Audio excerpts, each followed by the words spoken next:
Dan kita masih dalam kitab sholat dan kita akan masuk insya Allah di pasal ke-15 masalah anjuran melaksanakan sholat di awal waktu. Dan terus kita mengingatkan teman-teman sekalian adalah sholat adalah pondasi agama. Sholat adalah awal dari segalanya. Anda kalau mau memperbaiki sesuatu, maka mulai dari sholat. Baik itu kehidupan dunia maupun akhirat Anda. Ya, baik itu urusan dunia maupun urusan akhirat Anda. Sholat penentunya. Dan kalau Anda juga merusaknya, maka secara otomatis akan rusak yang lainnya.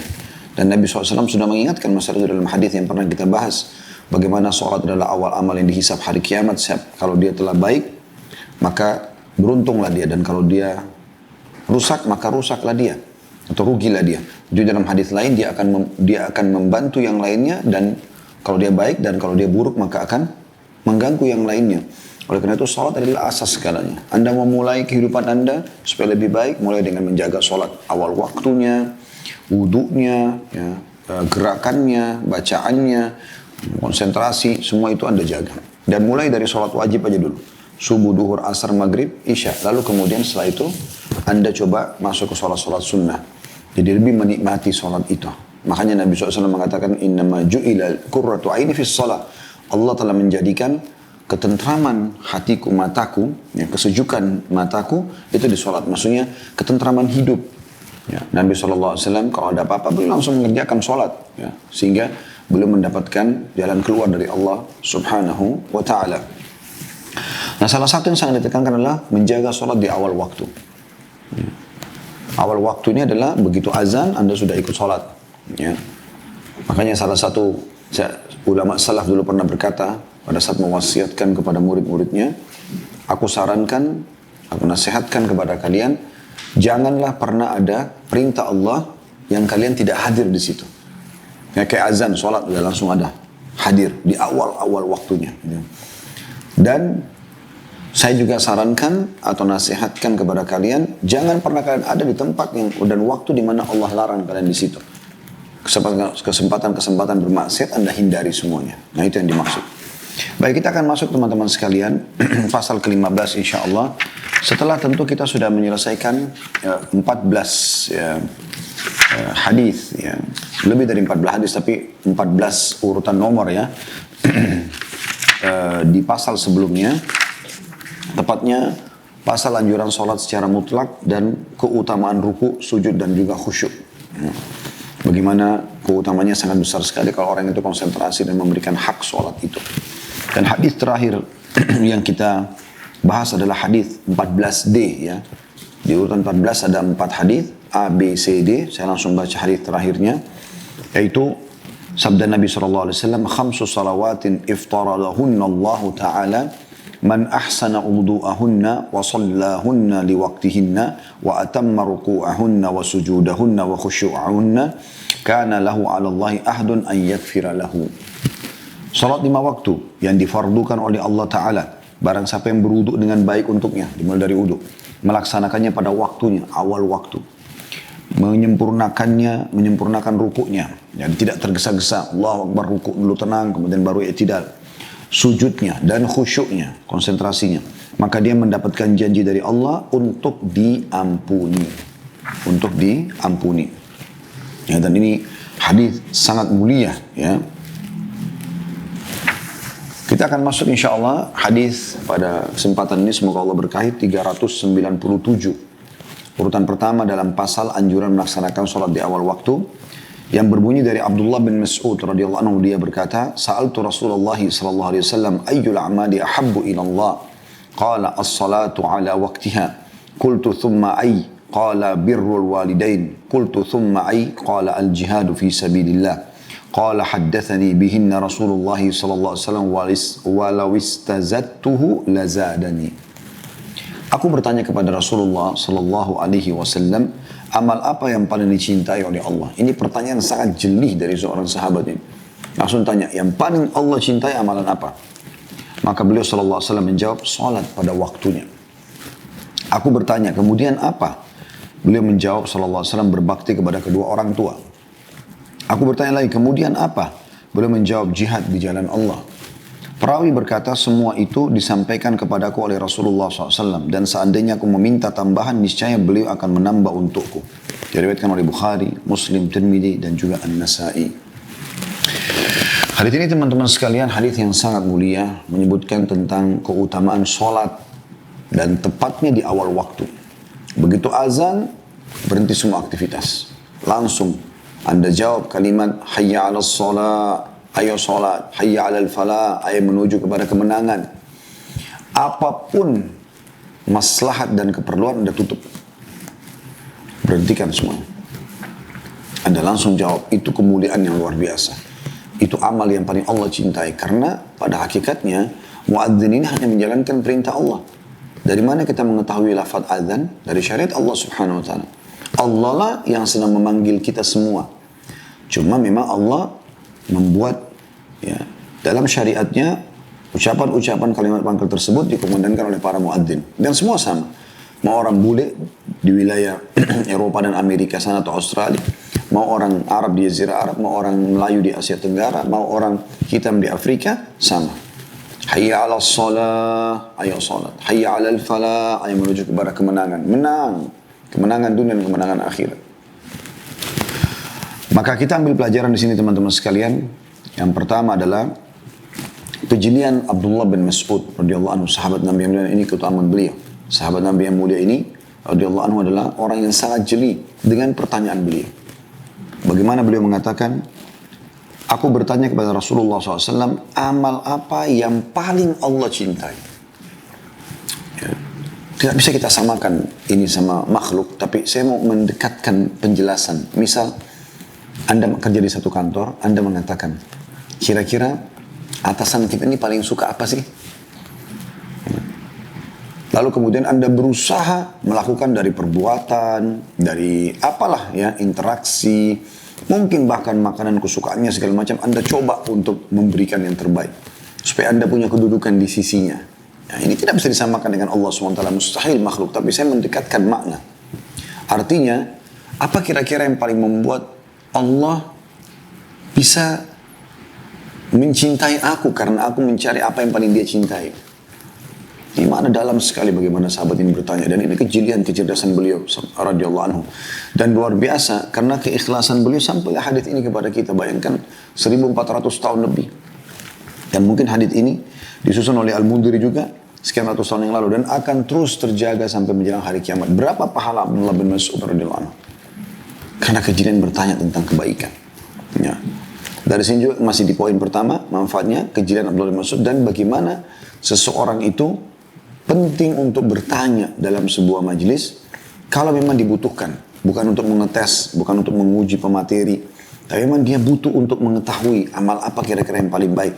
Sehingga orang lain juga bisa jadi tahu. Dan akhirnya dia menjadi penyebab. Ya, kebaikan-kebaikan itu dikerjakan oleh orang lain. Dan akhirnya bukan cuma sekedar dapat panen pahalanya.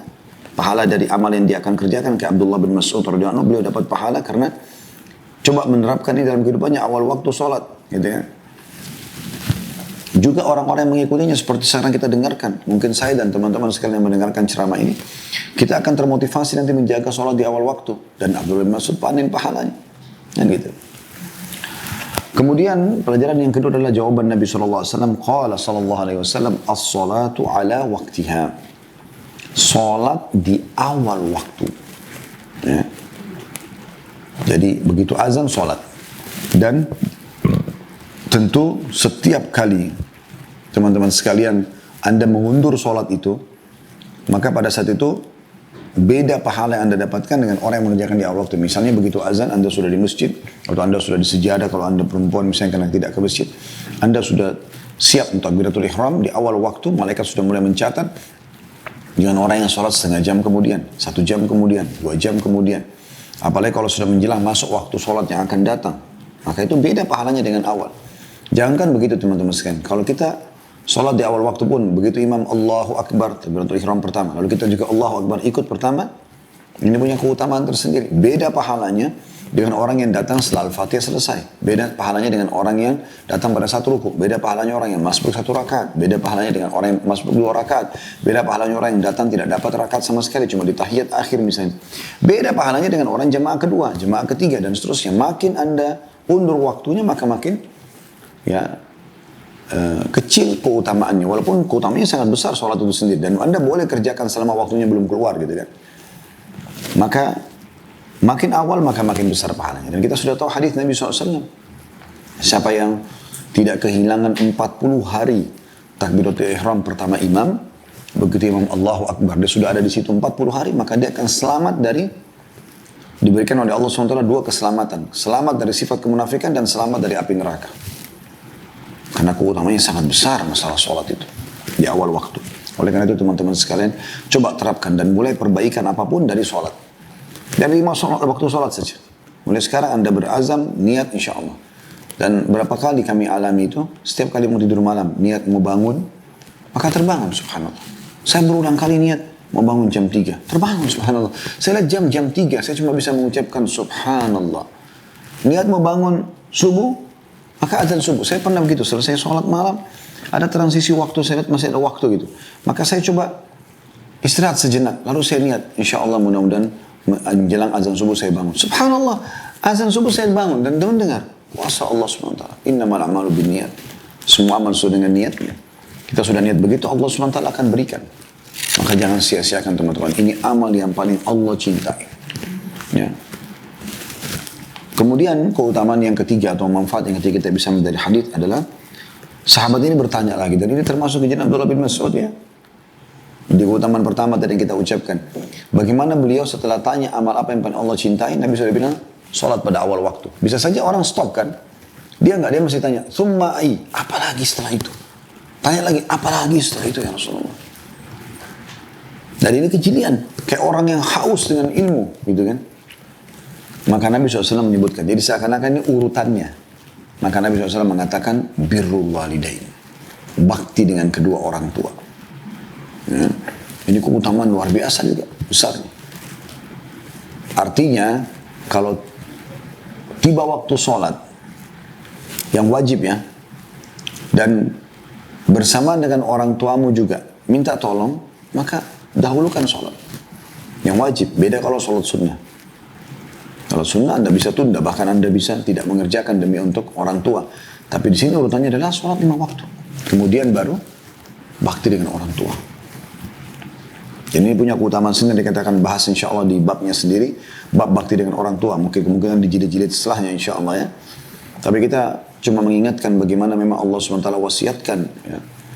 Di dalam ayat Al-Quran, dalam surah Isra, dan ada beberapa ayat-ayat yang lain tentang pentingnya untuk bakti kepada orang tua. Ya, dan itu ada bahasan sendiri sebagaimana saya bahasakan. Di sini saya tidak tekankan banyak penjelasannya, tapi insya Allah kita cukupkan dengan pentingnya poin, ya, yaitu bakti kita kepada orang tua sebagai anak tidak gugur, walaupun orang tua kita itu jahat kepada kita.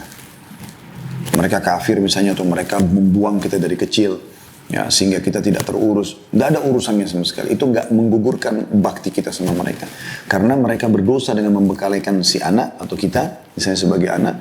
Dan kita berdosa kalau kita durhaka dengan dia.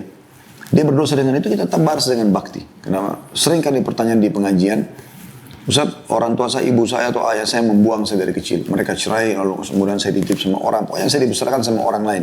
Sekarang tiba-tiba saya sudah sukses, orang tua ini datang lalu mengaku-ngaku sebagai orang tua. Saya masih jengkel dan segala macam. Apakah saya boleh tidak bakti sama mereka? Jawaban saya nggak bisa. Mereka berdosa dengan membekalikan Anda, tapi Anda juga akan berdosa kalau durhaka sama mereka. Karena kita sebenarnya bukan sedang interaksi, bukan masalah interaksi dengan individu yang sedang Allah hubungkan variabel hukum dengan mereka seperti orang tua kita misalnya, atau suami, atau anak, atau teman-teman. Bukan itu. Tapi karena adanya perintah Allah Subhanahu Wa Taala. Kita sujud menghadap Ka'bah karena ada perintah Allah, bukan karena Ka'bahnya. Kan gitu. Kita melakukan semuanya ini karena Allah SWT. Kita bakti dengan orang tua karena Allah SWT yang perintahkan kita. Istri patuh sama suaminya karena Allah SWT perintahkan. Orang tua berkorban untuk anak-anaknya karena Allah SWT perintahkan. Semua itu karena Allah SWT. Maka dengan niat karena Allah, kita tidak akan jenuh untuk berbuat kebaikan. Karena kita tahu Allah akan membalas kita. Jadi jangan balas keburukan dengan keburukan. Apalagi kalau orang tua itu sudah punya jasa yang besar. Memang dari kecil ngurus Anda, biaya Anda, sekolahkan Anda. Ini luar biasa. Ini lebih besar hak mereka. Jangan sampai Anda menjadi anak-anak durhaka. Ya. Saya juga ingin menitik beratkan di sini, saya tidak sedang bicara tentang keutamaan bakti sama orang tua sekali lagi, karena itu ada babnya sendiri. Tapi ini poin-poin yang saya rasa kadang-kadang mengkritik kita, sehingga hanya membuat kita lalai. Ya. Sebagai orang tua, kalau Anda mengikuti acara kita ini, ada orang yang sudah punya anak, misalnya punya anak, maka coba juga didik mereka, agar jangan mereka nanti ke depannya jadi durhaka. Sering saya kasih contoh dalam materi-materi masalah pendidikan anak, masalah ini ya. Jadi seperti contohnya Anda mengatakan kepada anak, mau pakai baju apa nak, mau makan apa nak. Nah, bahasa-bahasa ini sebenarnya dikhawatirkan. Bukan kita pastikan ya, dikhawatirkan bisa saja membuat lahirnya kedurhakaan. Contoh misalnya, kalau Anda misalnya mengatakan, nak mau pakai baju apa, kemudian dia sebutkan baju ini. Lalu kemudian kita tidak penuhi misalnya, dia pengen minta. Ya. Mungkin kita tidak punya uang, atau mungkin yang dia inginkan adalah baju yang ada pelanggaran agamanya, karena ada gambar-gambar atau apa yang sejenisnya, yang seharusnya dihindari tentunya buat anak-anak. Tapi karena Anda mengatakan, oh itu nggak boleh nak. Nah, karena sebab pertanyaan kita, maka dia akhirnya membuka pintu dan mengatakan, ayah ini, ibu ini, masa itu aja nggak boleh. Nah, kata kan dilarang dalam Al-Quran, termasuk dalam bab durhaka kan gitu. Nah, demikian juga dengan misalnya seorang ibu mengatakan pada anaknya, nak mau makan apa? Udah nggak usah ditanya, hidangkan, ajarkan kepada mereka kebiasaan untuk patuh. Karena memang Allah menyuruh anak-anak patuh sama orang tua kan. Nah, patuh berarti mereka tidak membantah, otomatis itu, selama bukan maksiat kepada Allah SWT. Maka hidangkan dan katakan, baca bismillah, tangan kanan, nak ini rezeki kita hari ini. Biasakan mereka begitu. Tapi nak mau makan apa? Dia bilang misalnya ayam goreng. Kemudian Anda mengatakan, baiklah besok ibu masakinnya. Kita bicara misalnya ibu, karena ibu yang lebih dominan untuk masak misalnya. Kemudian besok ibu lupa. Lalu kemudian pada saat dibuka 7 saji, misalnya si anak menanyakan, bu mana masakan, mana pesanan saya? Ibu mengatakan, oh ibu lupa nak, maaf ya. Bisa saja kan dari sendiri mengatakan, ibu ini. Misal. Kan keluar lagi kata Allah mengatakan, wala taqul lahuma uffin. Jangan pernah ucapkan kepada mereka kalimat gitu. Maka muamalah kita dengan Allah subhanahu wa ta'ala. Sabar menghadapi mereka. Ya, mereka kasar kah? Mereka jauh dari agama kah? Ya, apa saja. Sabar saja. Selama mereka tidak menyuruh kita maksiat. Kita bakti dengan mereka. Utsman bin Affan radhiyallahu anhu terkenal sangat bakti dengan ibunya, sampai-sampai dia tidak mau memandang mata ibunya. Ya, seperti itu. Bagaimana mereka berbakti. Ya.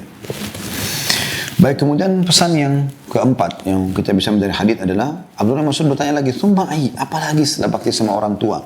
Maka kata Nabi SAW, al-jihadu fi sabilillah, berperang di jalan Allah. Ini juga punya keutamaan sendiri. Yang akan ada babnya insyaAllah, khusus membahas masalah bab jihad. Ya. Bagaimana keutamaannya sangat besar sekali. Di saat memang Allah subhanahu wa ta'ala memudahkan itu buat kita, maka jangan disia-siakan tentunya ya. Bagaimana seorang muslim berusaha berjihad, membela agama Allah subhanahu wa ta'ala pada saat dibutuhkan. Ya. Dan dia selalu mempunyai persiapan masalah itu. Kata Nabi SAW, makbarra kadama abdi bismillah fatamassuhun nar. Dalam hadis sahih, 2 telapak kaki seorang hamba yang tersentuh debu medan perang tidak akan disentuh oleh api neraka. Karena ada juga sahabat mengatakan, ya Rasulullah, pahala apa kira-kira ya, yang bisa menyamai jihad? Maka kata Nabi SAW, saya tidak menemukan. Maksudnya adalah tentu selain sholat dan bakti sama orang tua, karena hadis ini menyebutkan urutannya ya. Maka ini punya keutamaan sendiri. Kalau Abdullah bin Mas'ud mengatakan, ya, beliau mengatakan setelah dikatakan Nabi SAW jihad Allah, perawi mengatakan semua itu disampaikan kepada oleh Rasulullah SAW, dan seandainya aku meminta tambahan, niscaya beliau akan menambah untukku. Hadis riwayat Bukhari, Muslim, dan Tirmidzi juga An-Nasai. Maksudnya, kalau aku bilang lagi, kemudian apa ya Rasulullah? Kemudian apa ya Rasulullah? Maka Nabi akan sebutkan urutannya. Tapi bagi Abdullah bin Mas'ud, 3 hal ini sudah cukup untuk merupakan penjelasan. Artinya yang lainnya, oke, saya akan kerjakan, tapi ini intinya. Sholat, bakti sama orang tua, dan juga jihad. Ya, kalau kita buatkan semacam rincian sedikit, sholat hubungan kita sama Allah subhanahu wa ta'ala. Ya. Kemudian bakti sama orang ini yang terbaik dalam hubungan dengan Allah SWT. Kemudian bakti dengan orang tua bakti sama orang tua terbaik hubungan dengan manusia. Kemudian jihad adalah yang terbaik untuk membela agama Allah SWT dan menyebarkan agama Allah. Selanjutnya adalah hadis urutan 398 dari awal kita belajar, ini hadis nomor 2 dalam pasal kita dengan sanad sahih dari seorang laki-laki dari sahabat Rasulullah SAW. Dia berkata, su'ila Rasulullah SAW ayyul amali afdal? Qala syu'bah, au dalam kurung, ya, qala afdalul amal, dalam kurung qala as-salatu li waqtiha wa birrul walidain wal jihad. Rasulullah SAW ditanya, amal apa yang paling utama? Ya. Syu'bah atau perawi hadis berkata, atau dalam kurung, dia bertanya, seutama-seutama amal. Maka Nabi SAW menjawab, salat pada awal waktu atau pada waktunya, berbakti pada kedua orang tua dan jihad. Diriwayatkan oleh Ahmad dan rawi-rawi juga dijadikan hujjah dalam as-sahih. Maksudnya dijadikan sebagai rujukan juga. Ya, dan orang-orang terpercaya meriwayatkan hadis ini. Hadis ini kurang lebih sama. Ya, penjelasannya dengan sebelumnya dan urutannya juga sama. Salat di awal waktu, bakti sama orang tua dan jihad. Maka penjelasan sama dengan penjelasan tadi yang sebelumnya. Kita akan langsung masuk teman-teman sekalian di hadis nomor 399, yaitu urutan 3 dalam pasal kita dengan sanad sahih di ghairihi. Sahih karena dikuatkan dengan riwayat-riwayat lain. Dari Ummu Farwah radhiyallahu anha, dia termasuk wanita yang membaiat Nabi SAW. Dia berkata, Su'ilan Nabi SAW ayyul a'mali afdal, qala as-salatu li awwali waktiha. Nabi SAW ditanya, amal apakah yang paling utama? Beliau SAW menjawab, salat di awal waktunya. Ini diriwayatkan oleh Abu Dawud, Tirmidzi, dan dia berkata, ia tidak diriwayatkan kecuali dari hadits Abdullah bin Umar al-Umari. Kemudian juga beberapa perkataan di bawah ini, saya tidak bacakan lagi, sebenarnya menjelaskan tentang bagaimana sanadnya ini akhirnya bisa menjadi sahih di ghairihi oleh Al-Albani. Intinya dia adalah sahih di ghairihi. Ummu Farwah dikatakan penjelasan adalah saudara perempuan seayah dengan Abu Bakar As-Siddiq. Jadi saudarinya Abu Bakar ya. Dan barang siapa menyatakan bahwa ia adalah Ummu Farwah Al-Ansari dari kalangan Ansar, maka ia telah keliru. Maksudnya kata Albani tentang masalah itu. Inti bahasanya teman-teman sekalian adalah sama, disebutkan tentang awal waktu dari salat tersebut. Hadis selanjutnya nomor 400, urutan dari awal kita belajar, alhamdulillah. Sudah 400 hadis bahkan lebih yang sudah kita pelajari, semoga Allah berkahi insyaallah. Dan urutan keempat dalam pasal kita sahih di ghairihi juga, sahih karena dikuatkan dengan riwayat-riwayat lain. Dari Ubadah bin Samit radhiyallahu anhu, dia berkata, aku bersaksi bahwa aku mendengar Rasulullah SAW bersabda, khamsu salawatin iftaradahunna Allahu azza wa jal, man ahsana wudu'ahunna wa sallahunna liwaqtihinna wa atamma ruku'ahunna wa sujudahunna wa khusyu'ahunna kana lahu 'ala Allahi ahdun an yaghfira lahu wa man lam yaf'al falaysa lahu 'ala Allahi ahd in syaa'a ghafara lahu wa in syaa'a adzabah. Salat 5 waktu yang diwajibkan oleh Allah Azza wa Jal. Barang siapa yang membaguskan wudu untuk salatnya, menunaikannya pada waktunya, menyempurnakan ruku dan sujudnya serta khusyuknya, maka dia mendapatkan janji dari Allah agar dia mengampuninya. Maksudnya Allah mengampuninya. Barang siapa yang tidak mengerjakannya, maka dia tidak mendapatkan janji dari Allah. Dan dia Allah berkehendak.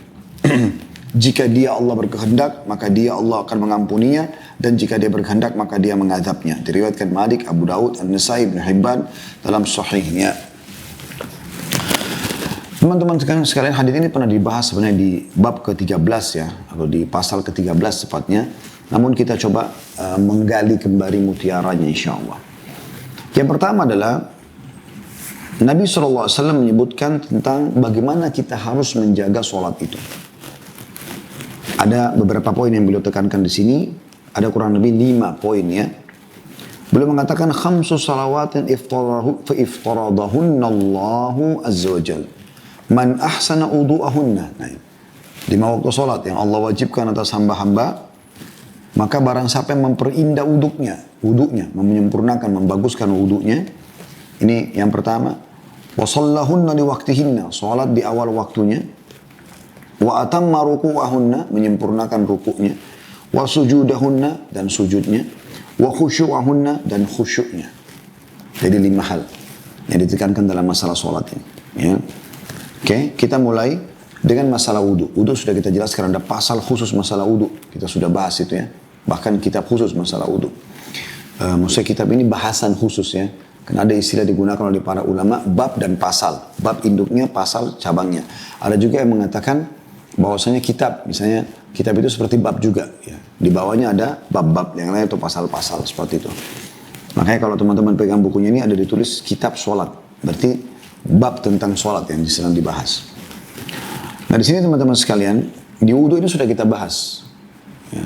Dan panjang lebar tentang keutamanya, akan mendatangkan cahaya pada hari kiamat, ya, akan menggugurkan dosa-dosa, gitu kan, meninggikan derajat dan segala macam hal.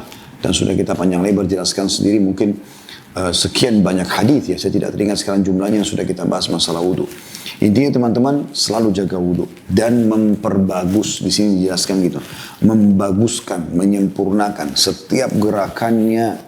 Pastikan 1 kali ini semua kena, 2 kali, 3 kali semuanya kena. Ambil air, kumur-kumur, pastikan semua rongga mulut kena.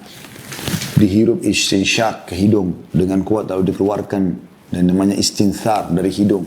Kecuali Anda sedang puasa maka tidak dikeraskan. Sebagaimana Nabi SAW mengatakan, Balighu fil istinsyak illa an takunu sha'ima. Ya. Jadi balik itu artinya kuatkan hirup di dalam hidung. Kemudian kuatkan juga dalam membuangnya, kecuali kalian sedang puasa. Kemudian juga wajah, pastikan dari awal tumbuhnya rambut sampai bawah dagu. Ya, di dagu ini, pastikan semuanya kena 1 kali sampai 3 kali.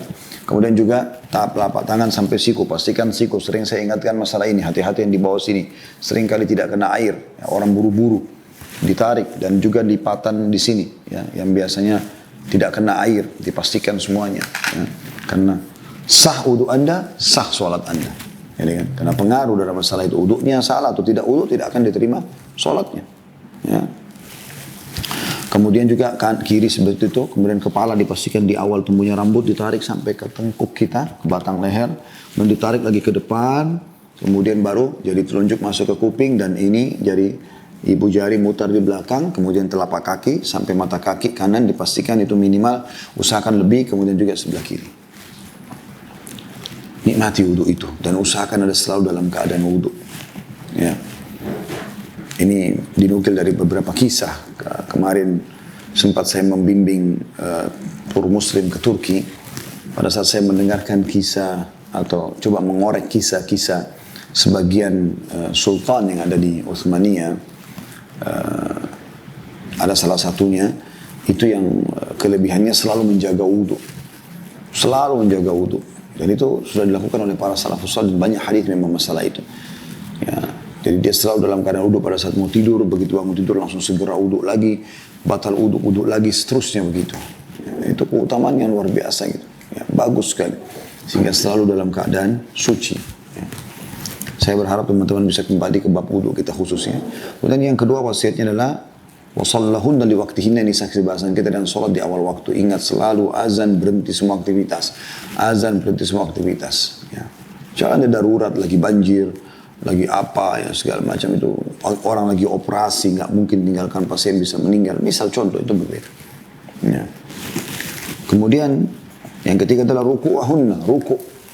Dikatakan dalam riwayat Nabi SAW kalau ruku' ya, itu sampai kalau ditaruh wadah air tidak tumpah. Jadi Anda usahakan ada cermin di rumah, di kamar yang Anda ruku' selain lagi sholat, lagi tidak sholat, Anda ruku' Anda perhatikan baik-baik. Saya biasa lakukan itu di rumah. Setelah pasti sudah benar, maka pertahankan cara seperti itu. Karena ini punya keutamaan sendiri. Kemudian sujud juga. Yang kata Nabi SAW, umirtu an asjuda li sab'ati a'dha, aku diperintahkan sujud dengan 7 anggota tubuh. Dahi 1, dahi sama hidung 1. Ya. Jadi pastikan jangan cuma dahi tapi hidung juga kena.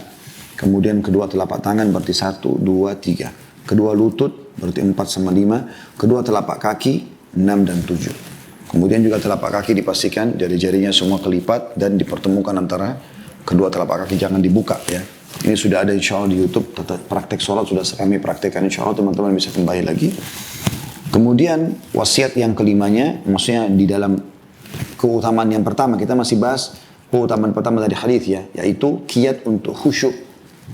Ya, kiat yang diajukan dalam sholat dengan 5, yang menjaga wudhu, yang menyempurnakan wudhu, sholat di awal waktu, menjaga rukuknya, sujudnya, dan juga kekhusyukannya.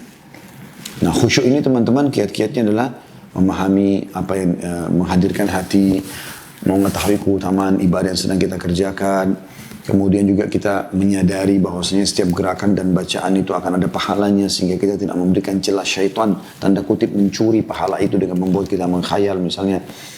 Kemudian mengerti apa yang sedang kita ucapkan. Anda sholat sudah berapa tahun sekarang? Masa Al-Fatihah aja nggak tahu artinya, atau iftitah nggak tahu artinya, atau inna atayna nggak tahu artinya, atau doa ruku, atau doa itidal, atau doa sujud, atau di antara dua sujud, doa salam, atau di tahiyat. Anda kan harus tahu semua itu. Harusnya Anda tahu masalah ini. Jadi ini teman-teman sekalian, kiat khusyuk, dan yang terakhir adalah usahakan jangan ada dosa. maksimal mungkin bertobat kepada Allah karena dosa termasuk penyebab hilangnya kekhusyuan. Karena dosa itu yang awal sekali hilang dari kita adalah kenikmatan beribadah. Kita jadi malas beribadah, hilang kekhusyuannya. Kemudian pelajaran yang kedua yang kita ambil adalah sabda Nabi SAW, "Kana lahu 'ala Allahi ahdun an yaghfira lah." Yaitu janji Allah Subhanahu wa taala, siapa yang menjaga 5 hal tadi, wudhu yang sempurna, salat di awal waktu, menjaga ruku, menjaga sujud, menjaga khusyuan salat, maka janji dari Allah akan mengampuni dia. Ini keutamaan kedua, berarti pengampunan dosa dengan salat. Tapi tadi 5 hal itu dijaga. Pelajaran yang ketiga yang kita ambil adalah potongan hadits, "Man lam yaf'al falaysa lahu 'ala Allahi ahad." Dan siapa yang tidak kerjakan tadi 5 hal itu, menjaga kesempurnaan wudunya, awal waktu sholat, ruku, sujud, dan juga kekhusyuan sholatnya, maka tidak ada janji dari Allah untuknya. Lalu dikatakan, "Insya'a ghafara lahu wa insya'a adzabah." Kalau Allah mau Allah ampuni, kalau Allah mau Allah siksa. Nah, di sini ini penting, ini kaidah penting teman-teman. Semua pelaku dosa besar dalam pemahaman Ahlus Sunnah wal Jamaah adalah dia tahta masyiah, di bawah naungan Allah Subhanahu wa taala. Selama bukan perbuatan murtad dari agama, syirik besar, kekafiran, maka dia di bawah masyiatillah. Kalau Allah mau, maksudnya keinginan Allah. Kalau Allah mau Allah ampuni, kalau Allah mau Allah siksa. Jadi tidak bisa langsung kita vonis. Kecuali orang kafir kita baru vonis dia masuk neraka. Tapi kalau selama dia bukan orang kafir, orang muslim, walaupun banyak dosanya, kita mengatakan dia di bawah masyiatillah atau keinginan Allah Subhanahu wa taala. Baik, hadis selanjutnya, hadis 401, urutan 5 dalam pasal kita, hasan li ghairihi. Ya, hasan, dan ini adalah hadis terakhir dalam pasal kita ya. Diriwayatkan dari Ka'b bin Ujrah radhiyallahu anhu, beliau berkata, "Kharaja alaina Rasulullah SAW wa nahnu 7 nafar. 4 min mawalina wa 3 min arabina. Mustadinina dhuhurana ila masjidihi. فقال ما أجلسكم قلنا جلسنا ننتظر الصلاة قال فأرم قليلا ثم أقبل علينا فقال هل تدرون ما يقول ربكم قلنا لا قال فإن ربكم يقول من صلى الصلاة لوقتها وحافظ عليها ولم يضيعها استخفافا بحقها فله علي عهد أن أدخله الجنة ومن لم يصلها لوقتها ولم يحافظ عليها استخفافا بحقها فلا عهد له علي إن شئت عذبته وإن شئت غفرت له." Rasulullah SAW, kata Ka'b bin Ujrah radhiyallahu anhu, mendatangi kami sementara jumlah kami saat itu 7 orang.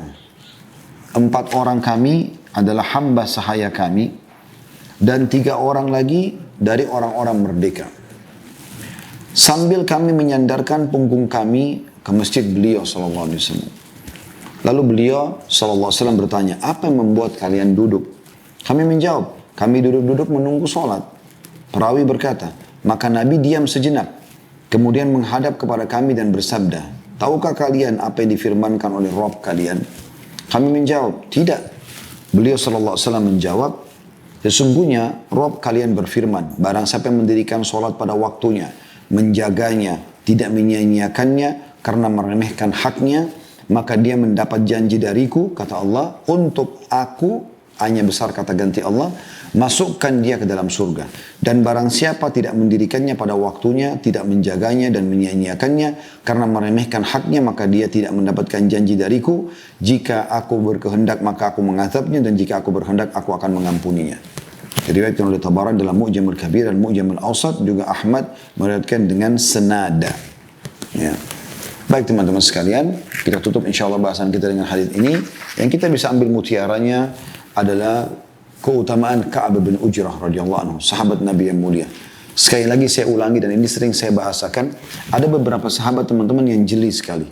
Mereka berusaha untuk menyampaikan hadis Nabi SAW tidak langsung pada penyampaian hadisnya, tapi coba menggambarkan situasi pada saat itu. Saya sudah sering bilang, mungkin bagi sebagian orang yang hidup pada saat itu tidak terlalu penting, karena mereka mengalaminya, tapi bagi kita penting ini. Ya. Dan akhirnya kita juga jadi tahu, oh ternyata sebab Nabi SAW sebutkan hadis ini karena kejadian pada saat itu seperti ini. Nah ini penting teman-teman sekalian. Makanya di sini ada di awal hadis cerita kan. Kata Ka'ab bin Ujrah, kharaja alaina Rasulullah SAW wa nahnu sab'atu nafar.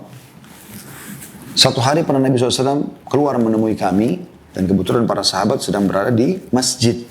Ya. Bisa bermakna dalam masjid atau bermakna di luar masjid dan bersandar di tembok masjid. Ya, tapi lebih dekat makna di dalam masjid. Dan Nabi SAW keluar, maksudnya adalah Nabi keluar dari rumahnya menuju ke dalam masjid. Dan dulu rumah Nabi SAW ada pintu menuju ke masjid langsung kalau beliau mengimami atau akan mengimami sholat. Maka dia ceritakan radhiyallahu anhu, keluar Nabi SAW menemui kami pada saat itu dan kami jumlahnya 7 orang. Nah penyebutan 7 orang ini sebenarnya bagi mereka pada saat itu tidak penting. Tapi mungkin bagi kita penting. Ternyata kita ambil pelajaran teman-teman sekalian. Nabi SAW pada saat menyampaikan wahyu itu tidak harus menunggu semua sahabat berkumpul. Nanti yang hadir menyampaikan kepada yang tidak hadir. Seperti itu. Ya, jadi kadang-kadang wahyu turun, yang ada dengan Nabi SAW cuma 1 orang, cuma 2 orang, tergantung. Kasus kejadian, gitu kan. Kita tidak tahu. Seperti waktu Abu Bakar bersama Nabi SAW di dalam gua. Maka Nabi SAW berbicara berdua saja dengan Abu Bakar. Nah, ini kita tahu karena Abu Bakar menyampaikan. Dan itu contoh. Dan ada wahyu menyampaikan bagaimana Allah Subhanahu Wa Taala menenangkan Nabi Muhammad SAW pada saat itu. Dan Allah menceritakan bagaimana dia berkata, idh qala li sahibihi, pada saat dia berkata dengan atau kepada sahabat yang maksudnya Muhammad SAW, Nabi Muhammad SAW ya itu menyampaikan kepada Abu Bakar perkataannya, la tahzan innallaha ma'ana, jangan sedih karena Allah bersama kita.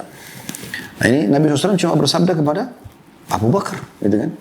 Begitu juga dengan kadang-kadang ada sekian orang. Nah, ini contohnya penyebutan ada 7 orang pada saat itu. Artinya yang betul-betul menghadapi hadis ini adalah 7 orang pada saat itu. Dan dirincikan lagi oleh Ka'ab bin Ujrah. Ada 4 orang dari budak-budak. Hamba sahaya. Ya. Ini menandakan luar biasa bagaimana mereka yang terikat dalam keterbudakan tetap juga menjaga sholat di awal waktu ya. Dan ada 3 orang dari orang yang bebas. Lalu beliau gambarkan juga, pada saat itu kami sedang menyandarkan punggung kami ke dinding masjid beliau SAW. Dan ini kan rincian luar biasa gitu. Bagaimana kejadian beliau menceritakan pada saat itu. Kita jadi kayak punya gambaran ya. Ini pelajaran pertama, keutamaan Ka'ab bin Ujrah dan kejadian beliau dalam menceritakan atau menggambarkan. Kemudian, pelajaran yang kedua adalah bagaimana pertanyaan Nabi SAW kepada mereka. Ma ajlasakum.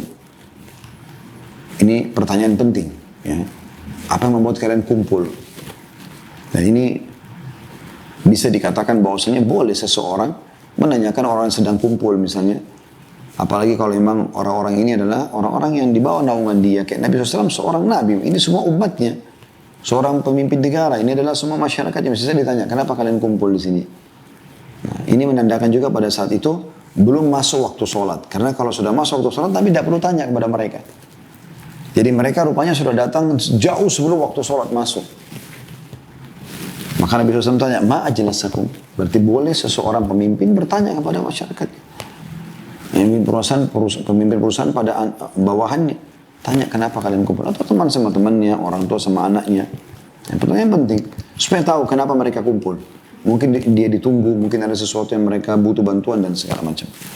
Potongan yang ketiga adalah jawaban Ka'ab bin Ujrah radhiyallahu anhu, jalasna nantadhir as-shalah. Ya. Kami duduk untuk menunggu sholat. Jadi ini rahasianya. Ya. Beliau datang sebelum waktu azan untuk duduk di masjid menunggu. Jadi jangan sampai Anda anggap sia-sia ini. Karena ada orang kadang-kadang, teman-teman sekalian, dia mau ke masjid kalau sudah dengar azan.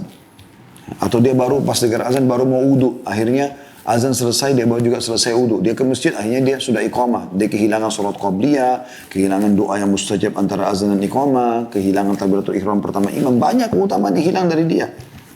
Harusnya sebelum azan kita sudah wudu. Ya. Usahakan selalu punya wudu ini.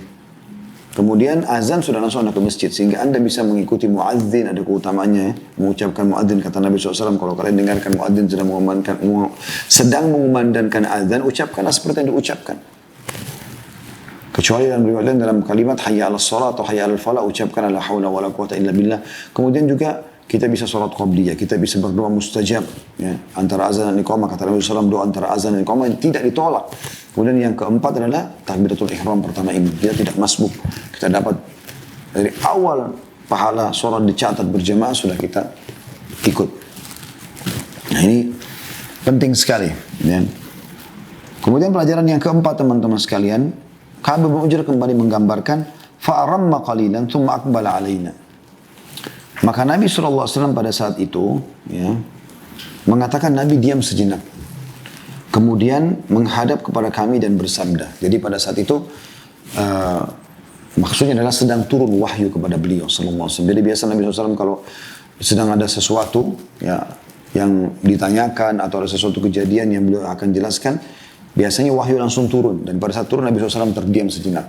Ada beberapa metode tentunya. Nabi SAW mendengarkan suara lonceng, Nabi bermimpi SAW, Nabi kedatangan malaikat secara langsung, diilhamkan ke dalam hati beliau SAW. Sekian banyak cara. Tapi jelas di sini dikatakan Nabi SAW diam sejenak. Kemudian beliau menghadap kepada kami dan bersabda. Nah ini setelah wahyu turun. Jadi artinya pada saat itu terdiamnya Nabi SAW karena wahyu sedang turun. Cukup banyak riwayat yang menjelaskan hal-hal yang seperti ini. Ini pelajaran yang kita bisa ambil. Tentunya yang tiga ya. Nah yang pertama tadi adalah keutamaan Ka'ab bin Ujrah. Yang kedua pertanyaan Nabi SAW. Yang ketiga tadi masalah menunggu solat. Yang keempat ini, pelajaran keempat adalah Nabi potongan dari hadis fa'aramma qalilan tsumma aqbala alaina. Beliau terdiam sejenak, Nabi SAW kemudian menghadap kepada kami. Maksudnya adalah pada saat itu wahyu turun. Pelajaran yang kelima yang kita bisa ambil adalah bagaimana kata Nabi SAW, hal tadruna ma yaqulu rabbukum? Apakah kalian tahu apa yang Tuhan kalian telah firmankan? Maksudnya karena perbuatan kalian ini. Langsung wahyu turun kepada aku dan Tuhan kalian telah berfirman. Dan ini metode yang Nabi SAW lakukan adalah metode pertanyaan yang mengundang, yang memancing perhatian ekstra dari audiens. Ya. Apakah bisa saja Nabi SAW mengatakan sesungguhnya Tuhan kalian telah berfirman? Tidak, Nabi SAW mengatakan apakah kalian tahu apa yang Tuhan kalian lakukan? Maksudnya saya baru dapat wahyu nih. Tuhan kalian menyampaikan sesuatu. Apa kalian tahu? Tentu saya hamba tidak tahu.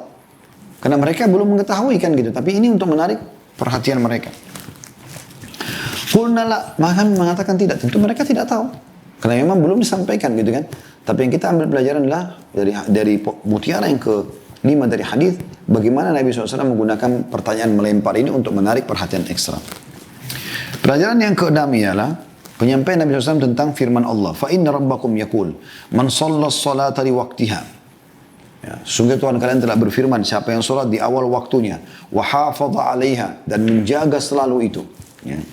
Walam yudayyi'ha istighfafan li haqqiha dan dia tidak pernah membengkalaikan karena betul-betul menjaga haknya salat itu. Falahu alayya ahad, maka dia akan mendapatkan janji dariku kata Allah, an udkhilahul jannah. Aku akan masukkan dia ke dalam surga. Ya. Ini keutamaan yang luar biasa teman-teman. Kalau hadis yang sebelumnya tadi, hadis nomor 4 ya, itu adalah janji dari Allah, Allah akan ampuni dosa. Kalau di sini Allah berjanji secara langsung pada Nabi Muhammad SAW akan memasukkan dia ke dalam surga. Nikmat apa lagi teman-teman? Diampuni dosa, masuk ke dalam surga. Demi Allah ini nikmat terbesar. Andai saja kita mendapatkan tiket ini, udah luar biasa. Dan ini tiket yang kita sedang bahas sekarang. Ini tiketnya tinggal Anda ambil, amalkan. Salat di awal waktu, jaga kekhusyuannya, ya, wudunya, awal waktunya, sujudnya, rukuknya, khusyuknya. Tahu nilainya salat itu. Dijamin, Allah berjanji. Waman asdaqu minallahi qila, siapa yang lebih jujur daripada Allah dari perkataan atau penyampaian. Ya. Innallaha la yukhliful mi'ad, Allah tidak pernah pungkiri janjinya. Allah mengatakan, falahu alayya ahad, maka orang yang jaga tadi salat itu awal waktunya, ya, dan selalu istiqamah, berusaha istiqamah di situ menjaga sampai dia meninggal dunia, maka ada janji dariku. Apa janjinya? An udkhilahul jannah. Aku pasti akan masukkan dia ke dalam surga. Dan ini keutamaan yang luar biasa teman-teman.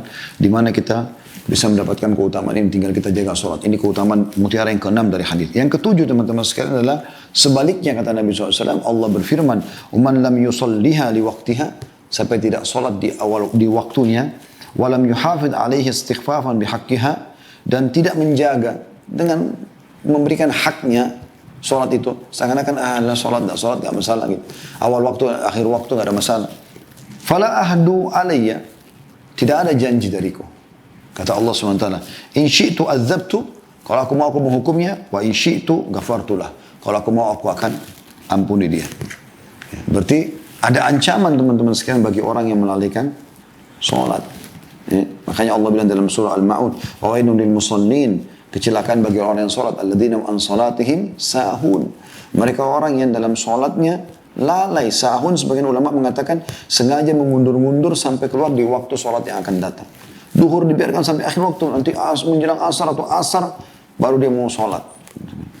Tinggal 1 menit, tinggal 2 menit. Ini menunda-nunda. Allah musta'an. Semoga Allah maafkan kalau lalu kita pernah kerjakan itu, insya Allah.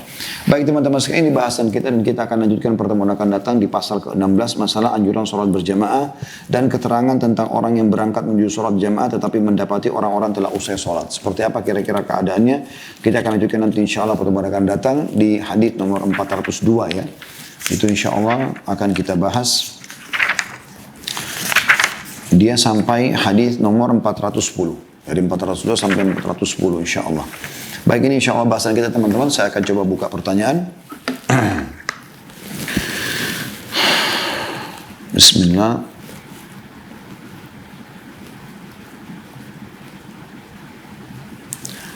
Seorang hamba Allah laki-laki 33 tahun pegawai swasta. Assalamualaikum warahmatullahi wabarakatuh. Ustaz, saya mau bertanya bagaimana seharusnya sikap saya jika istri saya kadang selalu bangun di atas jam 5.30 untuk sholat subuh. Padahal saya sebelum pergi ke masjid untuk sholat subuh, saya sudah membangunkan istri saya untuk sholat. Begitu pula setelah pulang dari masjid sekitar jam 5, saya membangunkannya kembali jika belum bangun. Namun kadang istri saya sholat lewat waktunya. Bagaimana seharusnya sikap saya? Padahal saya sudah memberitahu agar tepat waktu. Yang pertama, Allah musta'an, Allah tempat kita meminta pertolongan. Saya berdoa semoga Allah berikan hidayah istri anda ini. Ini termasuk bentuk kelalaian tentunya ya. Apalagi anda sudah bangunkan sampai 2 kali dan dia sengaja tidak mau bangun, ini luar biasa. Maka kita doakan semoga Allah berikan hidayah. Yang kedua, coba sebutkan tentang keutamaan sholat di awal waktu. Ya. Karena ilmu wahyu ini, itu berbicara dengan hati manusia. Insya Allah kita berharap dengan itu hatinya bisa terbuka. Dia jadi mau untuk mengerjakan ya di awal waktu sambil kita doakan biidznillah taala. Kalau memang sampai berulang kali juga tidak mau, maksudnya sudah anda coba sebutkan keutamaan, anda sebutkan ancamannya. Ancaman orang yang sengaja meninggalkan sholat sampai keluar waktu itu bahaya sekali. Ya, bisa tidak diterima sholatnya walaupun dia kerjakan, karena orang yang boleh mengerjakan di luar waktu sholat misalnya ada udzur ya, misal contoh orang tertidur bangunnya jam 7 pagi misalnya. Sudah terbit matahari. Memang dia tertidur, dia tidak punya udzur. Karena Nabi SAW begitu dengan para sahabat beliau ridwanullahi alaihim, dalam satu perjalanan beliau sempat ketiduran dan beliau bangun pada saat ada terik matahari yang beliau rasakan. Maka beliau bangunkan semua sahabat, suruh azan, Bilal azan, kemudian beliau sholat berjamaah dan beliau mengatakan sungguh tempat ini semalam dikerumuni oleh syaitan atau dipenuhi oleh syaitan. Tapi itu punya udzur. Tapi kalau tidak ada udzur ke istri anda, sudah anda bangunkan, sengaja tidur, dibangunkan, akhirnya dia lama di kamar mandi, akhirnya sampai terbit matahari, ini berdosa dan tidak boleh lagi dia sholat sebenarnya. Kalau dia sengaja meninggalkan sholat kan gitu, ini bahaya dan ini hukumnya termasuk meninggalkan sholat secara sengaja. Jadi nggak boleh. Orang yang punya udzur saja yang masih boleh melakukan atau mengqadha sholat itu. Kemudian yang kedua, hamba Allah laki-laki 16 tahun dari Makassar belajar setelah Assalamualaikum warahmatullahi wabarakatuh. Ustaz, yang mana yang lebih utama, sholat tepat waktu tapi munfarid, maksudnya sendiri ya, atau sholat tidak tepat waktu tapi berjamaah? Karena saya sering kali menunggu bapak saya selesai mandi selepas pulang kerja untuk berjamaah, tapi kalau menunggu sholatnya tidak tepat waktu. Mohon penjelasan Ustaz. Saran saya sholat ke masjid ya. Ananda ini sholat di masjid ya. Dia tidak harus sholat berjamaah dengan ayah di rumah. Kecuali anda punya udzur syar'i, hujan lebat, ada apa-apa, baru sholat di rumah sama ayah. Dan kalau dikasih pilihan sholat awal waktu sendirian atau sholat berjamaah tapi lewat waktu, maka kita katakan sholat awal waktu. Ya, sholat awal waktu tetap lebih utama walaupun anda sendirian. Misal anda masuk waktu, anda masuk dalam sebuah masjid, orang di situ mungkin tidak terbiasa. Saya pernah begitu ya. Datang ke satu kota, ternyata ada satu masjid, mereka duhur nggak dipakai sholat memang di situ rupanya. Jadi warga itu semua pada sibuk kerja, mereka sholat di tempat masing-masing, nanti mereka ketemu maghrib atau isya. Jadi duhur sama asar itu memang tidak sholat di masjid itu. Nah kalau kita mau tunggu, mungkin tidak ada yang mau sholat sama kita, ataupun tunggu berapa lama baru datang 1 orang atau 2 orang saja. Maka sholat saja di awal waktu. Kecuali kita yakin, misalnya kalau kita nunggu 10-15 menit, mungkin ada orang, kan nggak ada masalah. Anda tunggu untuk berjamaah. Assalamualaikum warahmatullahi wabarakatuh. Ustaz, saya seorang ibu, saya ibu menyusui. Anak saya berusia 1 tahun sekarang, saya sedang hamil lagi. Kadang saya merasa agak kelelahan, sehingga jadi agak jarang melakukan amalan-amalan sunnah. Selain itu, saya juga kadang tidak sholat tepat waktu. Karena kadang anak saya tidak bisa ditinggal. Jadi, saya sholatnya gantian menunggu suami pulang dari masjid, baru saya sholat setelah suami pulang. Itu bagaimana Ustaz? Jazakallah khair. Saya ingin berbagi Bu ya. Kebetulan saya juga punya bayi, Masya Allah di rumah. Dan dengan izin Allah Subhanahu Wa Taala, Allah memberikan beberapa anak. Jadi belum besar, Alhamdulillah istri saya hamil, Allah berikan lagi anak. Jadi anak kami berdekatan umurnya. Dan yang kami lakukan adalah tetap sholat di awal waktu. Caranya, tentu sebelum waktu sholat masuk, ibu udah menyiapkan susunya atau sudah mengganti popoknya dan segala macam. Misal ibu tahu duhur jam 12 misalnya. Setengah 12 atau jam 12 kurang 15 menit ibu sudah persiapkan semuanya. Jadi begitu azan, ibu bisa letakkan dia, kalau ibu lagi di sejadah, ibu bisa letakkan dia di depan ibu, di bantal gitu kan, di tidur gitu kan. Kemudian insya Allah setelah itu ibu sholat. Atau kalau ibu ragu nanti ada apa-apa terjadi sama dia, Anda bisa laksanakan seperti yang dilakukan oleh Nabi SAW. Sebagaimana hadis diriwayatkan oleh Imam Bukhari. Nabi SAW pernah sholat sambil menggendong cucunya Umamah. Beliau gendong pada saat beliau ruku, itu beliau letakkan di tempat sujud, lalu kemudian beliau terus lanjutkan i'tidal, sujud. Pada saat berdiri ke rakaat kedua beliau gendong kembali. Ya, sampai selesai sholat. Ya, Allahu a'lam. Itu saran saya. Tapi kalau ibu melihat keadaannya ternyata memang tidak memungkinkan sama sekali, misal memang kebetulan dia lagi buang air besar atau lagi rewel sekali, kemudian mungkin dia harus dibersihkan badannya, ya, atau memang ibu kebetulan lalai lupa buatkan susu, kemudian udah azan, lalu ibu harus buatkan dulu, maka insya Allah itu termasuk yang masih bisa ya. Mudah-mudahan ibu bisa segera mengejar. Intinya awal waktu sholat ini usahakan jangan sampai lewat, jangan sampai lewat. Ya, Allahu a'lam. Itu saran kami. Kemudian dari seorang hamba Allah laki-laki 22 tahun dari Tangerang, seorang buruh. Assalamualaikum warahmatullahi wabarakatuh. Ustaz, saya mau bertanya, apa yang harus didahului ketika pas azan tiba? Kita mau sholat sedangkan orang tua kita mau minta diantarkan ke suatu tempat. Dan itu penting buat orang tua kita. Apakah sholat dulu atau antarkan dulu? Pak Ustaz, sholat dulu. Sholat, saya sudah bahasakan tadi. Urutannya sholat dulu baru bakti sama orang tua. Dan aja orang tua Anda sholat. Walaupun penting. Sholat berapa menit sih, akhi? 5 menit kan? 10 menit maksimal. Atau tidak memakan waktu sama sekali. Maka itu bisa Anda lakukan. Kalau menurut saya, Allahu a'lam. Ya? Jadi bisa Anda lakukan itu.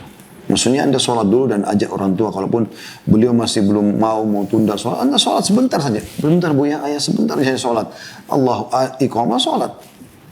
Sebentar sholatnya insya Allah. Yang terakhir teman-teman sekalian, Assalamualaikum warahmatullahi wabarakatuh. Dari Anissa, perempuan 23 tahun Jakarta, mau bertanya Ustaz, apakah benar untuk sholat sunnah atau sholat yang tasyahudnya 1 kali, contoh subuh, untuk duduknya dengan iftirash? Dan jika kesulitan duduk iftirash, karena ada sakit di kaki kiri, jika ditekan badan, jika tekan badan kakinya sakit, apakah boleh iftirashnya masih ditahan juga dengan kaki kanan yang dilipat? Jazakumullah khair. Semoga Ustaz dan keluarga dan tim selalu diberkahi Allah SWT. Wa iyyaki insyaAllah, dan semoga seluruh yang mengikuti acara kita ini semuanya insyaAllah diampuni dosanya, diangkat derajatnya, dipenuhi hajatnya insyaAllah. Termasuk penanya di sini. Duduk iftirash bagi yang belum tahu adalah duduk seperti di antara 2 sujud ya, atau tahiyat awal. Kalau yang saya pegangi iya, ya, pendapat yang mengatakan bahwasanya sholat yang 2 rakaat duduknya tetap iftirash. Tapi kalau Anda punya udzur seperti ini, kaki sakit segala macam, tidak harus dipaksakan. La yukallifullahu nafsan illa wus'aha. Allahu a'lam. Baik teman-teman, sudah jam 14:11. Saya harus menutup sampai di sini. Mohon maaf bagi teman-teman yang belum sempat saya baca pertanyaannya. Jazakumullah khairan sudah partisipasi, dan saya terus mengajak teman-teman untuk di YouTube subscribe, like, dan juga tombol loncengnya jangan lupa supaya Anda dapat informasi baru. Mari sama-sama kita kembangkan channel ini demi untuk mengembangkan atau menyebarkan sunnah Nabi SAW dan juga berdakwah Islam Kemudian juga teman-teman di Instagram, di Facebook untuk selalu follow dan jadikan ini sebagai ajang sama-sama media kita untuk menyebarkan sunnah. Kalau ada benar dari Allah, kalau ada salah dari saya mohon dimaafkan. Subhanakallahumma bihamdika, asyhadu an la ilaha illa anta astaghfiruka wa atubu ilaik. Assalamualaikum warahmatullahi wabarakatuh.